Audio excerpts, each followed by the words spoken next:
Well, good afternoon. Happy Sunday, folks. Scott Henderson, shooter. Of course, at the end of our presentation, please do review our disclosure.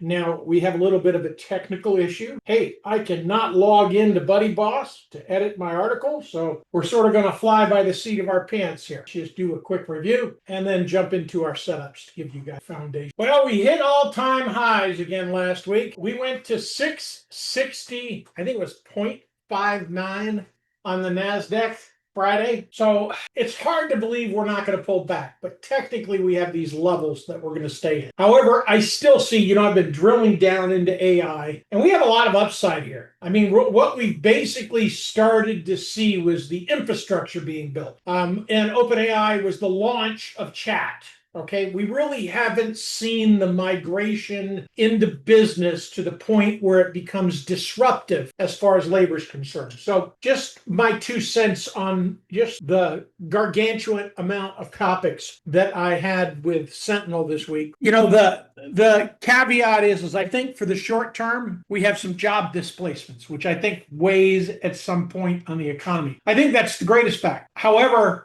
as long as we consider to see revenue roll, the CapEx expenditures put out by the Mag 7, then we have a lot of insulation. Now, I posted a little write-up on the dot-com bubble and how, a number of people have been calling for this to be, a similar outcome.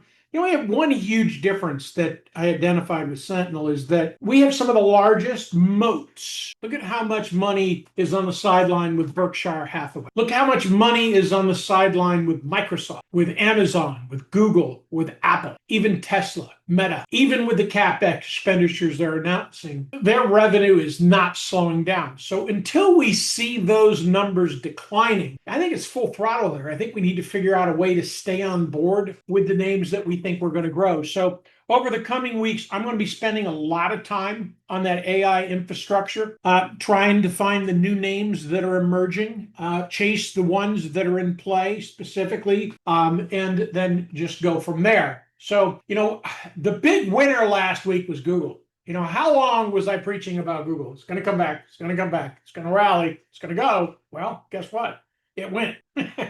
So now what I found really surprising last week was CAT up 8.12%. I still haven't grasped that yet. And truthfully, I got busy, didn't have a chance to go look at that yet, but I will. That to me is an outlier event. So if our generals are going to recover, AKA Micron, CAT, right? UPS, except for UPS, that deal with Amazon, I think is going to weigh on them because basically Amazon is going to start fulfilling online orders for Walmart, which I think will be huge. We had some huge bets come in on that Friday, basically betting it's going to head back to the upside. However, my account's a little bearish still. I think it's a little toppy here, but we might have to chase that FOMO because that's one of the names that I'm going to really be looking at. Okay, now looking at crypto, Bitcoin. I just got the feeling we pull it back to 98K, maybe 103. I'm right or wrong. That's what I feel. That's just my 2 cents. Maybe we do, maybe we don't. However, that core infrastructure for AI that's being built out, I think that dominance is going to increase very much like what I see with the infrastructure with AI. That's just my read on the hundreds of hours I've spent reviewing everything I can find about AI and then running that through three different AIs to get their different opinions, ask different qualifying questions, obviously, et cetera, et cetera. And, I end up with this roadmap in my mind, which actually is fantastic because prior to AI, I wasn't able to do that. Now, I don't know how much that's going to improve our book, but we'll find out over time, of course. Now, going and looking at our week rank, as far as everything in there, we keep having these outlier names pop up and then what was hot is not kind of thing. So, I think this is a constantly evolving. We're just going to, I think that 90-day time window, I think we're choppy until the Washington announces where we're going to invest the capital from the United States, right? And I think a bigger definitive question is how much of the treasuries are going to start running through the blockchain. I mean, if it's minuscule, I mean, as a percentage, 1% of treasuries, it's going to have no market influence whatsoever. However, if 25 to 50% of treasuries are going to start being migrated through the blockchain, that's a huge change. And then it's still yet to be determined whether or not we have any influence in third world countries outside of the government, because people want to invest in treasuries where they don't have access in their current market, but they may have access to certain crypto. So it, sort of opens up the world to treasuries, which was not the case. So let's just briefly go through the sector here. Real estate is in trouble, and we have flat out red, only a half a point, but that's sizable. Now note energy is down. So the tells are telling us that the consumer is winning here, that the consumer is cutting back. And, we have a number of, going into the next earnings cycle, I think will really tell the true story on really how bad retail is going to be into the holidays. And freight is still slowing down. So, that is something that's indicative. If the consumer is waning, jobs are weakening, we still could fall into a recession. I don't think we do at this point, to be very candid, but it doesn't take 5 points for us to go there. I mean, we have unemployment start tanking in excess of 500 to 750,000 job losses. We start having, we're already having an uptick in foreclosures, especially in the markets where they can't sell.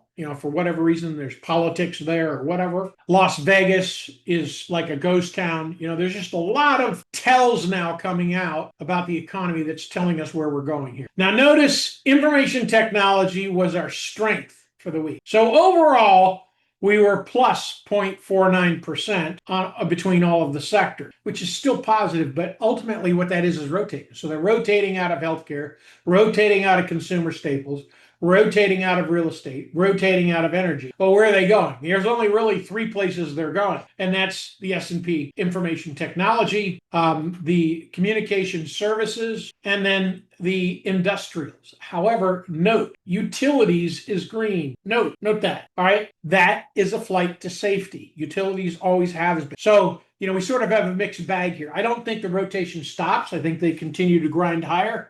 I think we have plenty of liquidity to do it until that liquidity starts drying up. I think China is going to continue to pump money into the market. So what does that mean? I'm trying to figure out how to get long on certain names where I'm not buying at too frickin' steep a price. That's it. Because I think we have quite a little bit of upside. I would love it if we got a good pullback, below the 382 fib, maybe the 50% fib, even the 618 fib on some kind of catalyst. That way I can enter back in, because it's going to disappear just like the last one. Unless we're going to cave for some kind of financial calamity, I just don't see that being the case. All right, let's jump right into our article. Let's just start off with BridgeBio. Now, this name is not really where I necessarily like to buy anything, but I like the thesis. Out of all the cohorts that are in this fund, a number of certified market technicians who I follow in biotech have a collective price of about $76. Calls support it. So I'm looking at this as premium. It's kind of a low premium. When I do this buy right thing, buy common shares, sell covered calls. The reason is because we're kind of toppy, but yet it sort of helps you cost average in. If the premium is good enough over the annualized percentage, it makes sense in a market where we're indecisive on where we're going to go. Because chances are this is a kind of name that'll hold up simply because of what it has coming online from its pipeline and different biopharm and medical stuff that's coming online. So the AI score was 67, risk reward was 6.8, not the greatest. And potential, the extension is roughly to about 58. So that's really where my mindset is, where I'm thinking. So buy the common shares below 55, sell the 53, because you can still get it around 53 and change for $445 a contract. And that's roughly a 40% annual. Basically trim into 58, okay? Or let's roll into something else and we'll make that decision at that time. So looking at the chart, so my anchors are 498 and 3177. I'm giving it just a little room. I'm going to the main trend support. I want that to hold. I think we break out to these highs. I think we head towards this 80.96 as far as a count. An impulse leg, wave 3 puts us up at roughly 120 bucks. So I see quite a little bit upside on that. So, all right, let's go to We Ride. So the AI score is a little light. You know, I prefer 70 or above on the AI score. However, every week we need to come up with some names of interest for whatever reason. So what I want to do there, when I don't have my scoring models in place, I want to make sure the trade thesis is ironclad. So we end up on the right side of the trade. So that's the thinking here. Risk reward is about 7.2, which isn't bad. All right. So the January 1250 calls are roughly 200 a contract, right at, I think we break out back into this. This is a We Ride thing. This thing is something that's on the curtails of Tesla. I like the volume that jumped into this, sort of a squeeze look still in the RSI. Could also sell the November $10 cash secured for 75. It's only about a 30% realized. So that's sort of my thought. So let's look at the chart. The anchor would be 603 and 874. Again, I'm just running trend support because I want to make sure that we get our push. We're only looking for about 1485 here. Or you can sell the November cash secured puts. That's what I had noted in there. All right, now JOBY's in play again. I like this look. AI score is rough. Risk reward is decent, right? Position size is a little smaller still.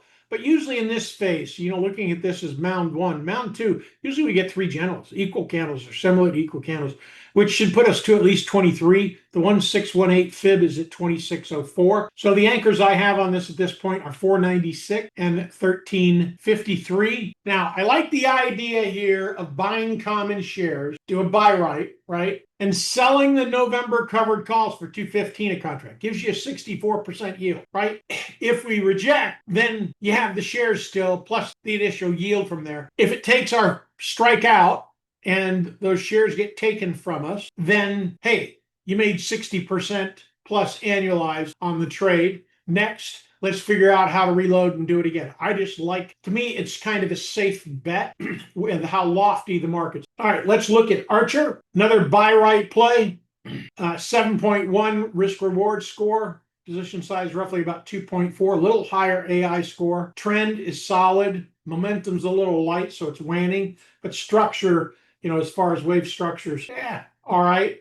So I like this as a buy right as well. Reason being is we're running into some resistance here. So there's a good possibility we pull back just a minute, right? But the yield was decent. Let me go to the chart. So what I'm saying is buy common shares, right? Roughly less than 1050. Right? Sell the October $10 covered calls for 79 a contract. It's a 96% yield. It's like a no-brainer. Okay. Or option B, you can buy to open the October 31st $11 calls for $70 a contract. Or you could do the October $10 calls, as an alternative. But roughly that's the box. I think we're heading to this 1160. But I would suspect, unless we slice right through this, then we're not going to get any resistance. I would suspect we grind around like Soundhound. Same scenario. Trade's working. Same thing with BMNR. Trade's working. I mean, we've got the $60 cash secured puts. We're at 57.88. Now we're in a bullish mode. So by the time those expire next month, they're probably going to expire worthless. And that's the game here. Yield. Pull as much yield as we can out of these kind of trades. All right, let's go and look at Fortnite. Little smaller position size based on the risk. But actually, I like Fortnite. I mean, they're going to do something here. So we had this huge gap down. We're back into the gap, right? Volume is huge. We have no divergence here in RSI on the daily. So I like to buy to open the November 90 calls for roughly $450 a contract. Or you could roll out to December and buy the $95 calls at $350. The problem here is if it gets rejected, those become more worthless fast, right? The decay is going to be fast. So, but let's look at the chart. So I think our risk is going to be down here at, first anchor is 54, 57, 77, 21, and our target is back up to the gap. 618 is perfect spot.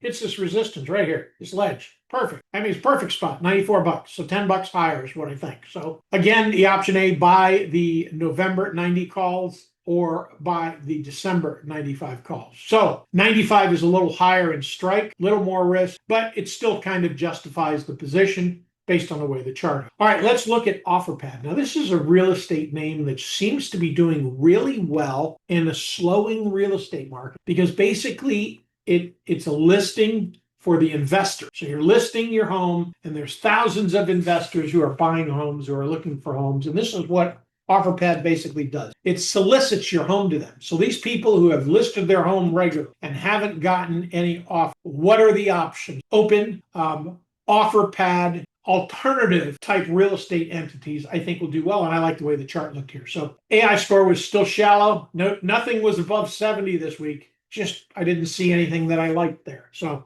risk reward is 7.4 here. So I'm thinking the buy to open, sort of a buy right trade again, less than 550. Sell to open, the January 750 covered calls for $1.45 a con. That turns out to be a 94% yield. Nice yield.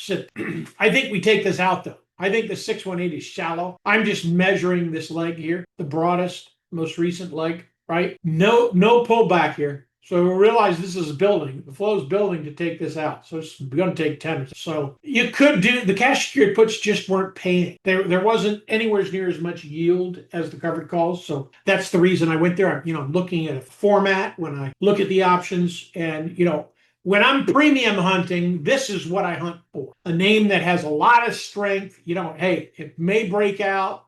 It may, this may be A, we may get a B and then get a C. That would be, sort of the case. But at the same time, I don't think it takes this ledge. I don't think we get back to $2.07. I'll be surprised if we get back to 3.7. Okay. So with that kind of yield, though, you really just can't go wrong. Okay, folks, that's what we got for the day. If you like my work, please like and share this video on YouTube. And of course, feel free to repost it on Twitter. Have a great night now.